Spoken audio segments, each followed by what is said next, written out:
Good evening and welcome back to Allergic to Stupidity, second time today.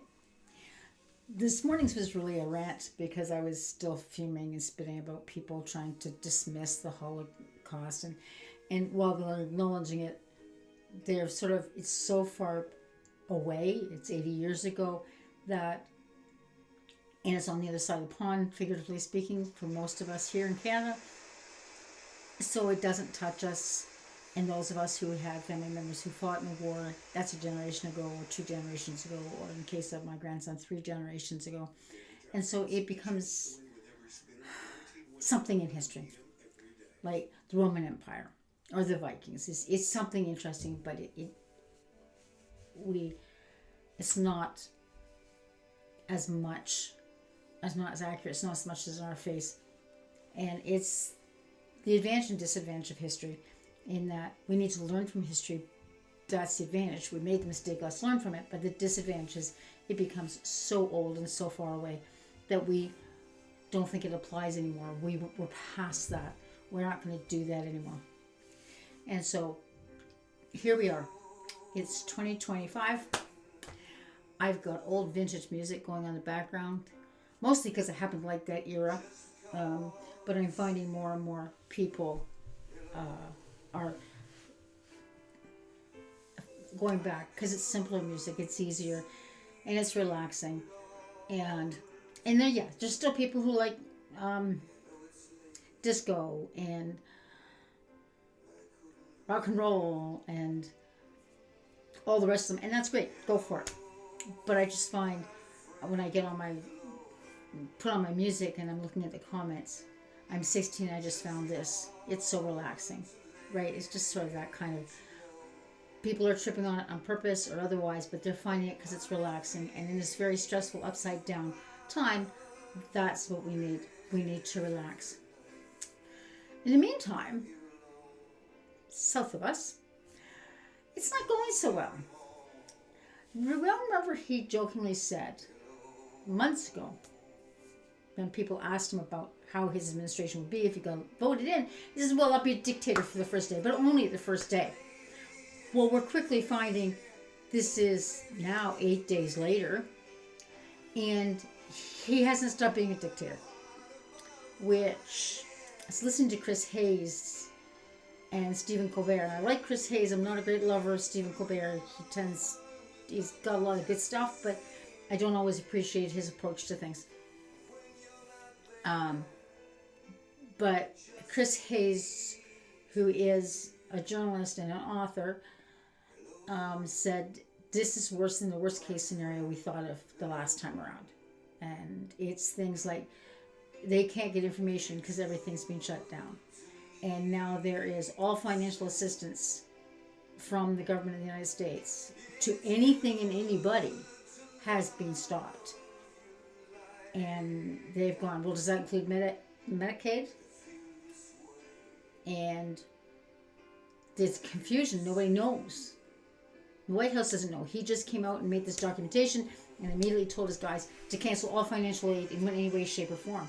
It doesn't include Meals on Wheels.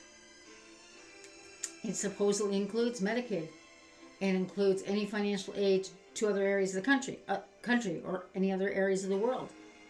And he's just sending these things out. He's not following procedures. He's not following the steps that have been set up by the American government to make sure things are done by the consensus of the Congress and the Senate. And he's just doing this very authoritarian wise, that this is what's going to happen. He ordered all his federal employees back to the office. And I even made a comment a couple of days ago that Peter Polyev went, as long as they're doing the job, what difference does it make if they're doing it at home or they're doing it in the office? If you can get it done, that's what matters. And I sort of went, Polyev actually said something smart. And he's now said, either get back in the office or take your package. Pick one. Well, at least he's got a package now, but this is what's happening. There's already been in Tennessee layoffs because they can see where it's going, and they can't afford to keep it going. So much for having people find jobs and lowering the cost of food and all the rest of it. And he's even come out and said, no, you can't really lower the cost of food, after he campaigned on the cost of a dozen eggs.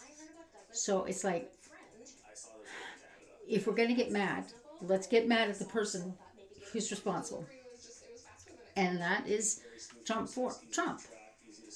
The MAGA people that voted him in did vote him in, and you'd like to sort of blame them, but he misled them. He told them what they wanted to hear, and they fell for it. And so now, those are the people that are going to hurt the most. Because as he pushes in these tariffs, and he's threatening everybody with tariffs. Yes, Canada and Mexico were the first two big ones, and then China, and now Colombia, and now Denmark, and it's like, pick one. Like, what's going on here, buddy? And so it's those people. So I really hurt for those people that thought they were voting for something a whole lot better than what they were experiencing, and not really understanding how the world economy works and how we are all very intertwined. And when you cut one of the ropes, one of those twines that holds the global economy together, there's sort of an effect, a domino effect of everything falling apart. And people aren't realizing that. And now they're seeing the effects, and he's only been in office for a week, but he's making all these threats. So, anyways, there we go. That's sort of the, I'm hurting for those, the lower set, the poorer people, the multimillionaires, the billionaires. It's going to hurt. Because it's going to hurt them all. It's going to hurt all of us. But it's those people that are living paycheck to paycheck now. There, I got Vera Lynn in the background right now. It's those people living paycheck to paycheck that are going to have a terrible time. So we need to be very sympathetic and very understanding to the average Joe in the States, which is why I say, when you buy Canadian and you boycott American products, it helps our economy, it helps our businesses. B, it means things are being transported less, so it's environmentally friendly. So if you're buying greenhouse grown vegetables, which you can get here in Canada, they're not having to be transported from California all the way up here, or Florida, or wherever, right? And that's one of the big reasons I don't buy California. It's got nothing against California, but they have to pick them green so that they're not overripe by the time you get here. Or they're not green, but they're not ripe. And so that distance it has to travel is not environmentally friendly, and it doesn't allow the fruits to ripen properly. And it's always the great big strawberries that are tasteless because they're all air. So please, that's why I'm pushing, let's buy Canadian. Those are a couple reasons, but also our private little way of protesting these tariffs, which, like I said, he's not going to care about. He sits up in his little golden tower and does not understand how this all works and doesn't care. Okay? However, having said that, back onto things that we can buy in Canada that are Canadian or other countries, not American. Okay? The first one, this one is, if you like licorice, this is gotten at Dollarama. And it's just licorice, that's all it is. But if you like your candy treats, right? They're like an Aussie. Actually, these are Australian, but there's another brand that actually says Aussie on it. But they're not bad. Because Twizzlers, because I do like my licorice, even though I shouldn't be eating sugars and candies, Twizzlers is an American company. Which is the other reason I don't like Twizzlers. This part's relevant. These honestly taste like licorice. Twizzlers, the little kids' licorice, and they really don't taste like licorice. These do.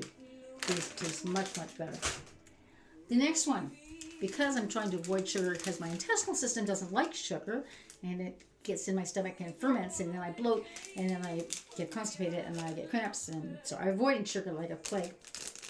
But I do like my treats occasionally, and Lay's chips was one of them, but Lay's is an American company. Old Dutch. They are Calgary, New Brunswick, and Winnipeg.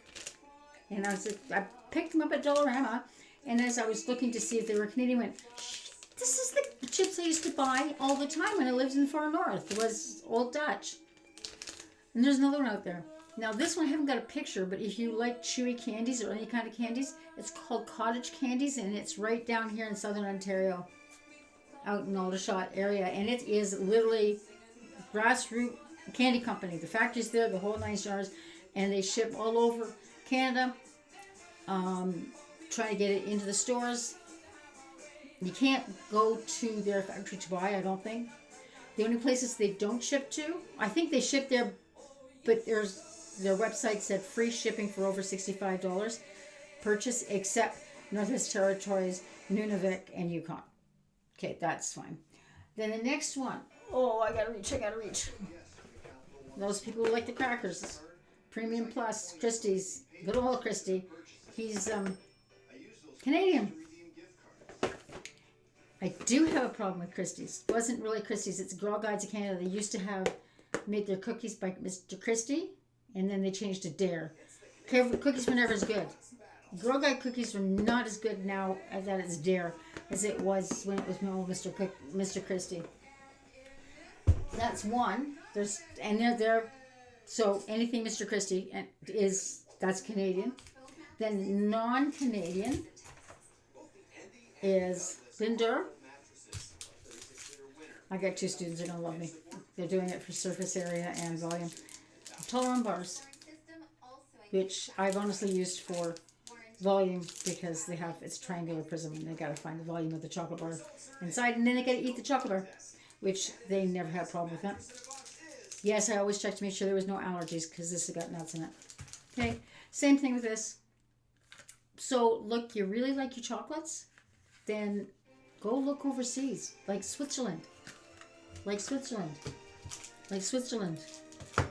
Okay, now, and anything, and I'm going to try and get it really there. Modelza. It is a British multinational company, 100% out of Britain. So it's not in the US. Now the reason I sort of left this to the end is Cadbury. You will find this is British Cadbury. Hershey's is in control of manufacturing of their Cadbury chocolate bars in the US.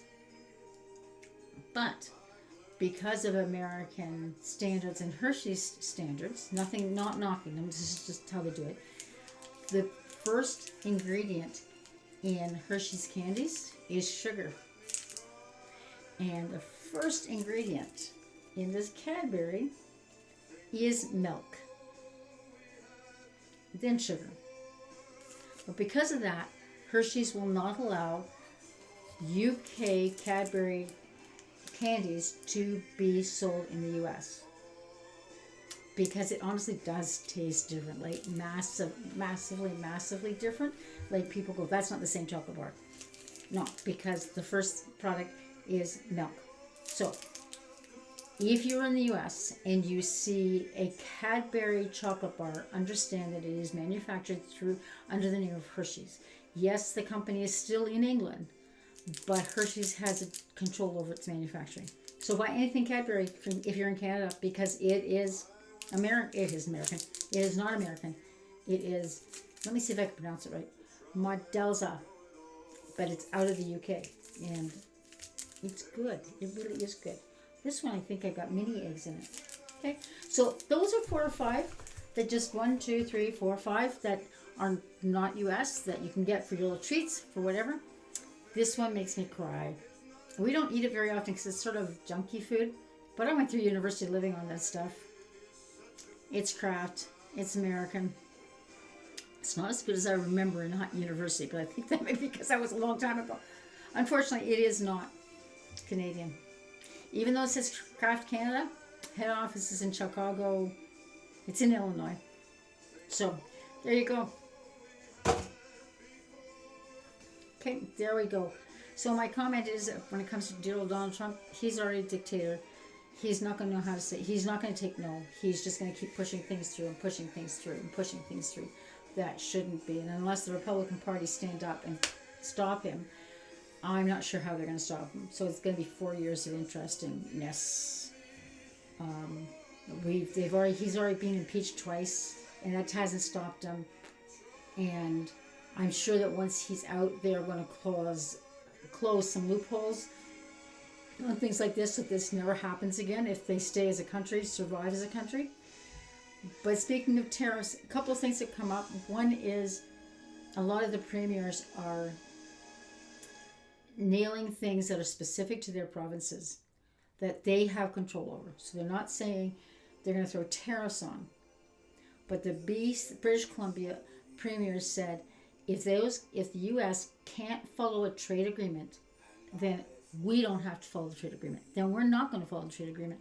So he is going, if he throws the tariffs on, we're just going to stop all liquor coming up from the U.S. to British Columbia. And he said, the hospitality industry said that's going to be tough, but we back you. Because enough is enough, right? So there tends to be, the premiers are taking control in the way they can, and the federal government will take control in the way they can. Now, I agree with Kristen Freeland, who said we should start announcing what some of these things will be. Some of these possible tariffs back on the U.S. will be. Just so that it's out in the open and might get Trump to think twice. Though I don't personally think so. Mine is, you made a trade agreement, renewed the trade agreement when you were in last time. Why are you suddenly changing it? Like, you got what you wanted last time. Like, so what's with the bullying techniques? Because that's what he does. So that's one thing. Canadian companies can also just say, you know what, we're not going to. And there's now one of them is a Canadian steel company, which is Stelco. And there's another one, I think it's in Mexico. It's a steel company that just said, we're not taking any more orders from the U.S. We've made commitments to these orders. We'll send those, but that's it. We're not sending any more after that. So there are companies in Canada, Stelco, and then one in Mexico, don't remember the name of the company, that are taking actions to say enough is enough because your actions are going to hurt us. And there's Stelco just went, we'll just go look someplace else. We produce good steel, we'll send it someplace else. So this is what we need. We just need all of us getting together, banding together and going, I'm going to go play ball with somebody else. Anyways, there you go. It is the evening of the 28th. It's slippery as stink out there. We've got snow, but we're all home safe and sound. So take care, guys. Here's some just your little reminders. Old Dutch is Canadian. Doesn't matter where you are in Canada because we have Calgary, Heartland, New Brunswick, and Winnipeg, Manitoba. We have cottage candies out of the Aldershot area and Hamilton, Burlington area. We have Cadbury's in Canada, are not made in the U.S. They're not under the control of Hershey's. They are directly from the UK. The other place you can get it goes to any British store. They've imported everything. Bulk Barn, there's a whole section that has nothing but British candy, and they've all have the additional labels because they come from the UK without any French, and there's got to be French in the background. Okay, go get stuff. I bought these things at Dollarama, like 91 cents a piece, but they're European. And then if you like you and your candies, crackers, Premium Plus, Mr. Christie, it's cookies. They're all Canadian. There, gives you some options. Take care, guys. Have a good night.